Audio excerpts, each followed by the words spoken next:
Alors ça, c'est le grand débat. Les femmes voudraient faire des enfants toutes seules. Ou alors on laisserait les femmes faire des enfants toutes seules. Ou alors on mettrait en place des systèmes pour que les femmes fassent des enfants toutes seules. On pourrait trouver des tas d'évocations à ce sujet.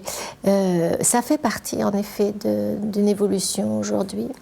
Peut-être qu'il faut reparler de la procréation à ce moment-là, médicalement assistée, qui vient énormément interférer sur la question de l'enfantement. Aujourd'hui, on peut faire des bébés hors corps, hors sexe, hors vie. On n'a même plus besoin d'être vivant pour mettre en route un enfant, avec nos techniques procréatives, ce qui d'ailleurs nous pose énormément de questions sur qu'est-ce qui sous-tend notre humanité. Ça, et en effet, la question, est-ce qu'il faut être un homme et une femme pour faire un bébé, du coup, est mise sur le devant de la scène. Est-ce que l'homme et la femme qui veulent un bébé, est-ce qu'ils ont besoin que ce soit avec leur corps ou est-ce qu'on peut emprunter des corps, les mères porteuses, etc. Donc on a un certain nombre de questions qui surgissent.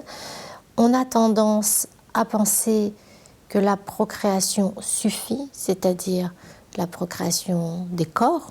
La procréation, c'est du côté du biologique, c'est la dimension biologique de la filiation.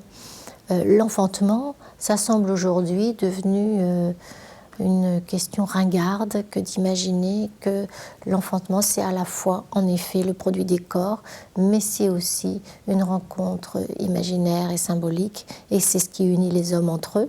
Donc, il y a de la différence des sexes, il y a de la différence des générations, il y a de la différence du mort et du vivant, et qu'on a envie d'être dans des transgressions absolument,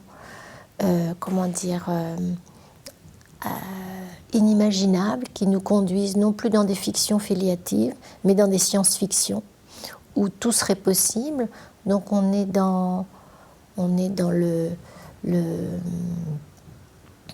des questions qui viennent nous faire poser ensemble à quoi tenons-nous. Finalement, ça serait quoi le monde parfait?